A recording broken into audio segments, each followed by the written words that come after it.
Welcome to Q&A with, a show where I focus on the role behind the person to give you some insight into how to operate in their world. Hello, my name is Davo, and today we have... Patrick. I am a firefighter in London. I know most of us are familiar with the term firefighter, but could you still explain what a firefighter is? So firefighter, we fight fires, but I think over the years, our job has become a little bit more vast, where we deal with a lot of road traffic accidents and even deal with any like floodings. We've got like false alarms and everything, but we do education, rescuing people trapped in confined spaces, and even now we drive ambulances as well, because obviously we're quite dynamic people because we've got dynamic sets of skills and we are used accordingly in the organisation. So then what route did you take to become a firefighter?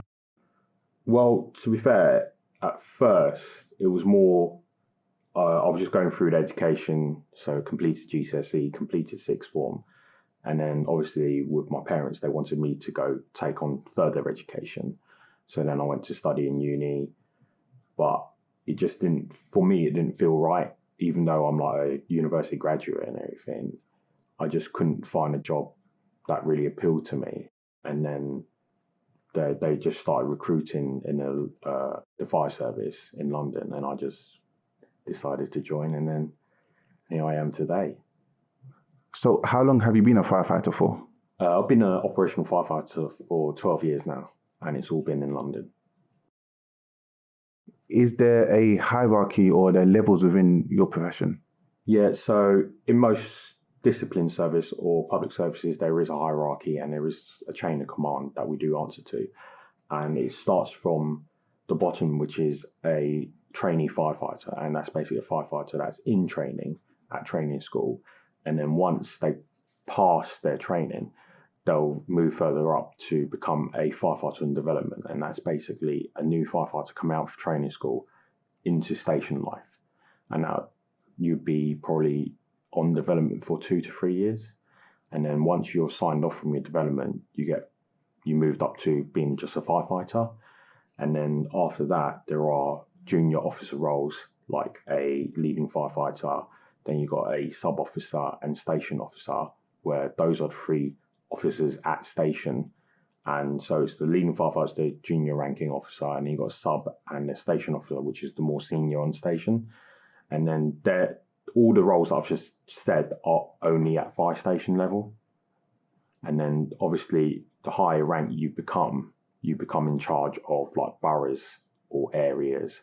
And then you've got like assistant commissioners, you've got deputy assistant commissioner, then you've got the commissioner. So, and they're like the more senior officers that run or lead the fire service. So moving the focus more to the operational side of being a firefighter, what is the equipment that you carry?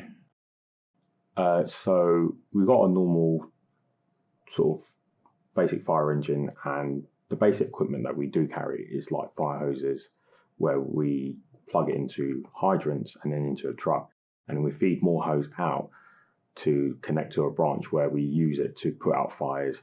We've also got a breathing apparatus that's on the back of our fire engines, and they're used for when we're going into structure fires. And and we just basically put it on so we could gain access and go into a smoking environment and still be able to breathe. And we also got other equipment where we use during road traffic accidents. We call them designated cutters, or most people know them as the jaws of life. And they're basically just massive hydraulic scissors that cut through metal, and just so we could remove the roofs of cars so we could get the person out. And there are other equipment that we've got on our trucks. We've got ladders, obviously, to rescue people from like multi-story buildings. And we also got specific trucks that we turn out to specific incidents.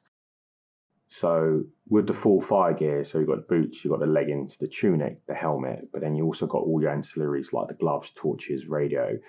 And if it was quite a hot sunny day and you're sweating or you're fighting fire and all the water gets on you, it probably weigh between 10 to 15 kilos all together. So, and then you've got all that on you, and then you've got your breathing apparatus set again, which is about 10 to 15 kilos. And so that's already 30 kilos of weight that you're carrying if you're going into a fire. Then you've got all the other equipment that you got to carry with you, like hose, breaking in gear. And again, they could be between like 10 to 20 kilos per item. So yeah, it can get quite heavy when you have everything with you. So then you have to be quite a fit person to be a firefighter. Yeah, everyone generally is at a decent fitness level. And I think even with our service, they give you the facilities to maintain your fitness as well. So then is there a fitness test before joining? When I joined, they had a fitness test, and it was something they called an equipment carry. And basically it's almost like a timed circuit, but you're doing it in full fire gear. And then you'll be run out hose, and then you'll be carrying equipment across like a specific length, and then you'll be doing like runs back and forth. And yeah, so you got to have some sort of fitness to join. So is there a mandatory level of fitness you must maintain as a firefighter? Again, it's all down to the individual to maintain the fitness. And at every single fire station, there is gym equipment or a gymnasium for you to carry out your fitness training. Some people might like to just do running or cycling, but for me, I like to do a bit of both, where I do a bit of cardio and weight training to maintain my fitness. What is the day-to-day routine of being a firefighter? Day-to-day routine just involves every morning or every shift. At the start of the shift, we carry out something called a roll call, and basically it's just roll call where everyone gets assigned the roles for the day. So generally, the different roles will be the person in charge, or the OIC, which is officer in charge. Then you've got the motor driver, which is the person driving the fire engine. Then you have people riding initial, which means initial for BA. If you get any call outs for fires and everything, they will be the people going into a fire with BA sets. And then at our station, we have 5 people riding per truck. So the person in the middle would be assigned a hydrolocation or BA engine control officer, and they're the ones that book people in when they wear BA into a fire. But then afterwards, we do all the equipment checks, make sure all our BA sets have got enough air, and if not, we change the cylinder. We'll do a whole run round of the truck just to make sure all the equipment is there and that they are all in working order. So a lot of the battery operated equipment, we'll make sure they are on a full charge. And if there are any petrol run generators, we'll make sure they've got enough petrol or diesel in it. And even just doing the whole vehicle check as well, just make sure we've got enough diesel, we've got enough water in the truck. So these are all like the basic checks that we do at the beginning of every shift. And then after, we'll probably have a sit down, teas, coffees, have something to eat, and then we'll go through what we got planned for the day. So it could involve anything from operational training, that could be carrying out drills outside on our drill yard. That could involve like pitching ladders, hauling equipment up to a certain level, putting everything into work, like say working all the hoses, filling them with water, making sure that that they are operable. We do a lot of training with regards to like lectures as well. We do go through a lot of policies, procedures, anything that's change, we have to go over and sort of make sure that we do remember it. We also get downtime like most people. We get our lunch hour, so we'll fit that in. And also we do visits. We carry out visits. We do home fire safety visits where we go into people's properties that are pre-booked, or people contact us for a visit, and we'll fit working smoke alarms. We'll make sure we'll have a little look around the property, make sure that there's no hazards or anything for them. If there was an event of fire, we just offer them advice and also maybe a bit of literature on how to have a better routine. But one of the main sports that we like to play at fire stations, volleyball. I don't know why. It's just one of those things that has always been done at a fire station, play volleyball. I suppose it's a good way to do team building exercises. But throughout the day, we might have all these routines in, but at any time we can get called out to attend an emergency call, to any fires, RTAs, or any call outs really, because again, we're emergency service and we pretty much work 24 hours a day. What would you say has been some of the most common issues of why you've been called out? A lot of it is to do with call-outs that we call AFAs, which is actuating fire alarm. And generally they are, it's more like a false alarm. Someone's either burnt their cooking or like they've had some sort of fault within the system in any of the properties or commercial properties. And we just get called out just to make sure there's no fire. We'll just reset the alarm and then we'll just get people back in if they do evacuate anyone. Does the fire service provide any support in that regard? So the fire service, they provide like counselling services and everything like that. And if you feel like you've been affected by the incident that you attended, you can always contact them for the support. But it's very hard to identify anyone that's going through any trauma or like sort of mental health issues. So a lot of it is down to the individual themselves, and also the person in charge of the incident as well is also in charge of our welfare as well. If they see that we're not quite working the same level as we were before, and that could be due to because we've been affected by the incident that we've been called out to. So there is a support network, and a lot of the firefighters rely on each other really, like the camaraderie, and your colleagues help you through it. So what are some of the misconceptions that people have of firefighters, be it the general public or those who are starting their career in firefighting? So a lot of people are like on social media, or they're watching a series, or they see something like Chicago Fire, the show Chicago Fire, and it's very dramatic, and like they're literally called out all the time to something like a massive fire or a massive car pile-up and everything. And it's all dramatized. There's love interest and all of that, and you know, there's a storyline to it, but it's always like almost like non-stop. They're thinking that if you were to become a firefighter, you're literally going to call out after call out after call out to a fire, to a massive road traffic accident, and then like it's not a true perception of the fire service, because obviously we do a lot more than just that. And another misconception is the fire service is ever-changing organisation, and a lot of people feel that the workforce is not reflecting the communities today or societies today.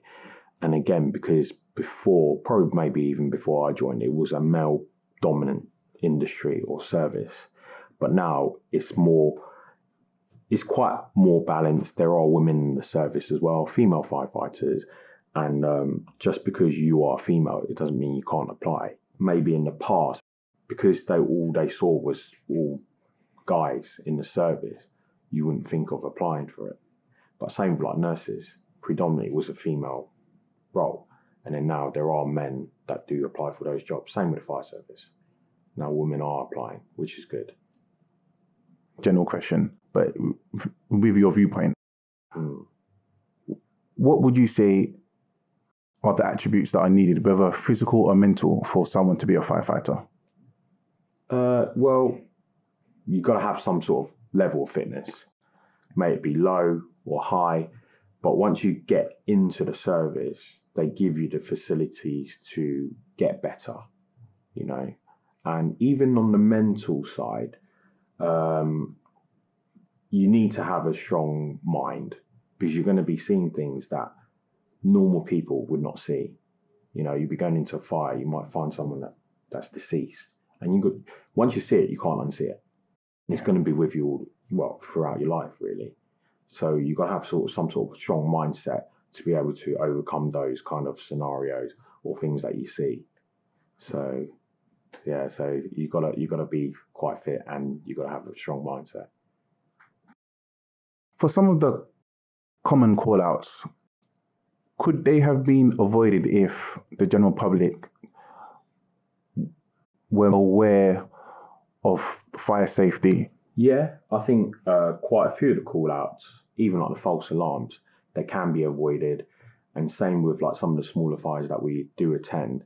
I think people just get a bit complacent And because they see that they got a smoke alarm, but because they don't test it, they don't know whether it does work or not. So we advise people to probably maybe test it like once a week just to make sure that they are working. And I feel sometimes people don't have that basic education of what to do in case of a fire, you know. And a lot of people just generally, when they see the fire, they panic and they don't know what to do. And the first thing you should do is try to get everyone out safely, you know, call 999.